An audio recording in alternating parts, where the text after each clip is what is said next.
Everyone wants happiness and success, and we know how to get you there. Come listen to the Leadership Society of Arizona as we teach a proven logic to help you simplify life, overcome challenges, and predict the future. You're listening to the Logic and Life Coaching Podcast. Welcome back to another episode of the Logic and Life Coaching Podcast. I'm your co-host, Dr. Jake Gunnoe. Here with me is Dr. Jacob. Hey, everyone. Excited for another week. Thank you for you loyal followers. So this week, what we're going to do is we're going to do a two-part episode. So part one will be this week, and then in 2 weeks, when you see this mug again, you'll get part two. But what we wanted to talk about is, I think, one of the most common issues that I see, and that we've seen probably for the last 10 to 15 years that we've been working with this age group, it's issues with sleep. Now, Dr. Jacob, we've been talking about sleep issues since when we were back at ASU and noticing that a lot of the college kids were just having these terrible sleep problems, either staying up too late, not getting enough sleep, all that kind of thing.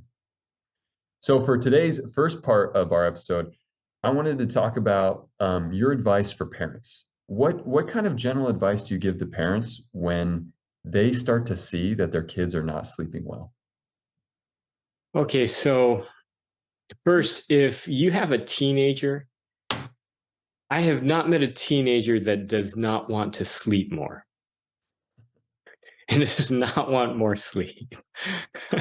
So more than likely, if your teenager is not sleeping well, it is not because they want to not sleep and to stay up forever. Most likely there's an issue. So I think that's the first thing that you should know. Now, the issue could be one of a lack of self-control, or it could be one due to a variety and a ton of different reasons that are not things under their control, dealing from stress to overstimulation of the mind to a variety of factors affecting their body even, and the chemicals in their body. And so if you're watching, and the first thing I'd say is watch, right? And identify, well, what is the reason for your child not being able to sleep? Is it because they can't get to sleep? Or is it because they have a lack of self-control and they're, playing video games all night long? Because those are two very different reasons. Once you find out the reasons, then is the time to actually look into and try and figure out, well, what can we do?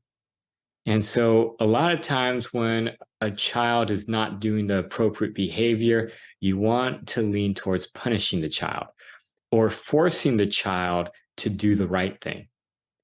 And although this might bring a very quick resolution to the issue, in the long run, it will not be the most beneficial for the child, because once they get into an environment where no one enforces the rule or where they can do whatever they want, well, the issue is going to come back. And the last thing you want is the issue to come back in their first semester of college, not getting any sleep, staying up all night playing video games or whatever it might be, so they fail or they get very low grades in their classes. And then it starts them off. Yeah, it starts them off on a really bad college career. So although trying to punish or force a child to do the right thing is a quick solution oftentimes, in the long run, it's not the best solution for you or the child, because the child will resent you. They will find ways to get around it. And then you're in for a whole long adventure of trying to figure out, what you can do to trump your child, which is not the best atmosphere.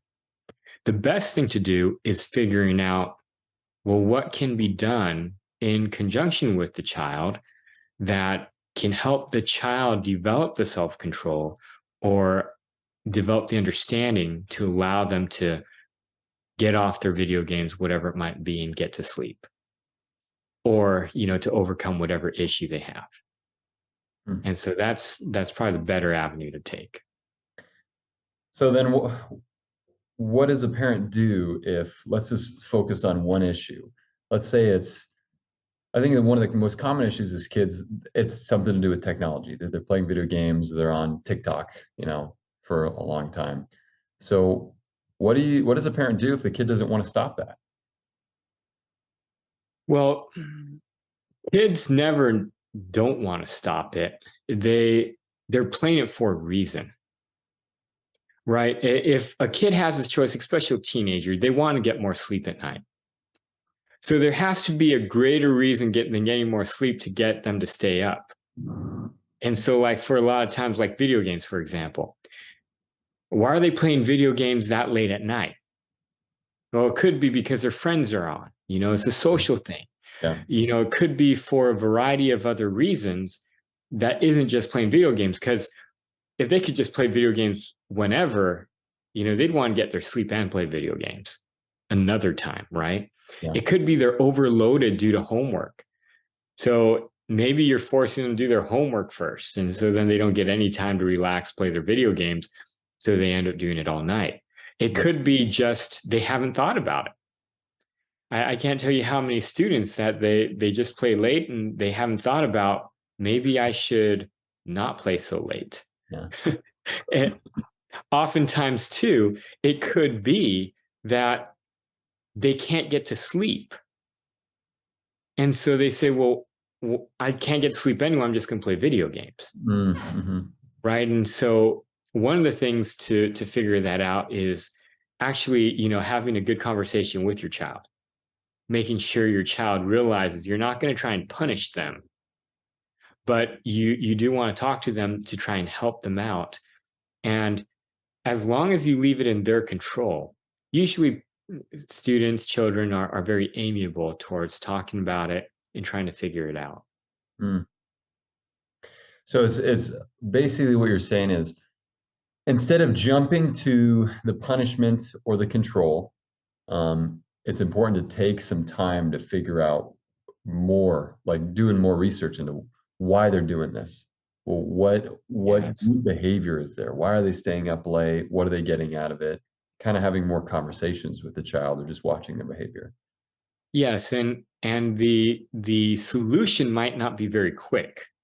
It might be something that takes a little bit of time, right? Because if they're getting on because they want to be more social with their friends, and that's the only time their friends are getting on it, well, it might be that they need to, be able to develop the ability to make better friends, to be able to figure out other things they can do with them, so that they're not missing out so much. Because in reality, if their only friends are online and that's the only time they get to see their friends, then forcing them to not play late at night is basically disconnecting them from their entire social group. Yeah. If you disconnect them from their entire social group, that's basically ruining their entire life. And you might not think so as a parent, but to the child, that's basically what you're doing. So in order to fix that, make another avenue, right, for their life to continue to exist, I mean, it might take a little while. It's funny because I'm thinking of the stereotypical teenager that you see on TV where, the mom says, no more video games. And he says, you're ruining my life, Mom. Yes. Are you saying, Dr. Jacob, that there might be some truth to that? There might be some very good truth to that. So I'll tell you something. And I don't know if I've said this on a previous podcast or not, but there was a time when my nephew, he started getting into video games, like these little video games that you can play on your smartphone.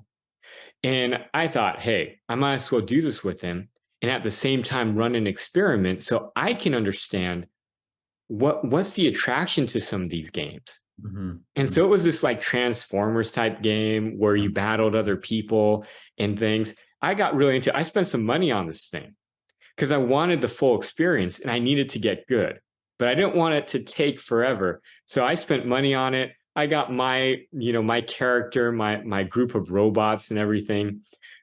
I became really good at it. I had to spend some quality time on this thing to get good at it. But what I found out was it's not just a game, right? It ends up when you get good, you get into a clan, you get into this group of people. And this group of people, they actually they become like family almost. So they have a different chat. Even you have to become, part of a different chat group online, and they're sharing like pictures from their house. They're talking about what they're doing every night, and this chat thing is just continually going on different people's lives and in everything. And then you got the game part, and the game part, everybody in the clan, you determine the success of the clan. And everybody wants their clan to be very high up on the charts when you comparing all the different clans. And so if you don't actually get on this game like for hours at a time on the weekend, you hurt your clan, or basically you hurt your family. And you're really attached to these people because you're like talking to them every single day. You know all about their life. You even know where they live half the time, because they're showing you pictures of their family, of their dog, of everything they're doing. Mm-hmm.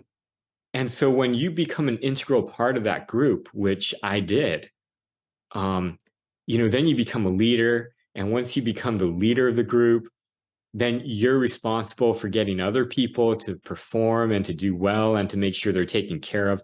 It's a whole thing. It's a whole nother life in there. And I didn't quite realize this until that time. And it was a very sad day when I had my fill. My nephew wasn't really into the game as much, and I had to tell myself, "Sorry, guys, we're part of the top 100 clans, but out of thousands, right? But I can't do this anymore with my life. It's met its role." So I said bye to everyone. It was a really sad day, and I left. But it's really hard to do because when you put in, I'm not going to tell how much, but it's a lot of money. You put in so much money and all that time into this game and developing these relationships. Now, think about as a kid, it was hard for me as a grown up, as an adult, to get into this game and release from it. Think about now a 10, 15-year-old kid, and you, a parent, say, okay, now you can no longer play. Wow. That really will tear their life apart. So that's my long but little anecdote on the games. No, I really like that because it goes to show you, I think when you're looking at an issue like sleep, we're making sleep the whole issue. And we say it's easy, just go to bed. Like this is an important thing. Just go to bed. It's the same as like just eat your vegetables or just wake up on time. But what you're saying is it's not that. Like this is the tip of the iceberg. The reason why they're not sleeping, it's going to have something to do with something a lot deeper, especially if they're putting a lot of resistance. If you come to them and say, "Hey, we really need to work on your sleep," and they can't do it, there's a very big reason why they can't do it. Yes, and it because nobody is going to be resistant to doing something that makes their life better. You're right. And sleep is a survival thing, right? That's one of the basic things that if you don't sleep, you die. So for a child not to want to sleep, there has to be something that they feel is so important in their life, or something so off with their body or mind, that it overcomes the innate desire to survive. It's funny because like as a society, I think it's almost accepted that teenagers don't sleep. Like this is a stereotype that we say, "Oh yeah, teenagers, they just don't get good sleep or they stay up late." But it doesn't, that actually is kind of saying something deeper, where we have so many teenagers who don't sleep. Just because a lot of people are doing it, that doesn't mean it's natural. There's a bigger issue going on here. Yes, and unfortunately, there's a lot of different reasons for that. Yeah. Stemming from the body's not producing the right chemicals, to the mind is too stressed, overwhelmed, not understanding something, right? To, a variety of external reasons that's causing the mind to be stressed as well. Yeah. From bullying to not feeling good and having a self-esteem about themselves. And so, yes, it's a touchy thing, actually. Well, this is fantastic. So, listeners, here's the main takeaway. If there's somebody whether it's a teenager, someone you know, or a child, and they're not getting a lot of sleep, and it's a habitual thing, this is kind of your warning sign that there's something there, something a little bit deeper. And maybe addressing the sleep isn't the place to start. It's trying to figure out where to go from there. Thank you so much, Dr. Jacob. On next part 2 episode, we're going to talk about what's the next step. Now that you have somebody who's wanting to get better sleep, how do you actually help them get to sleep if that is their problem? We'll see you next time.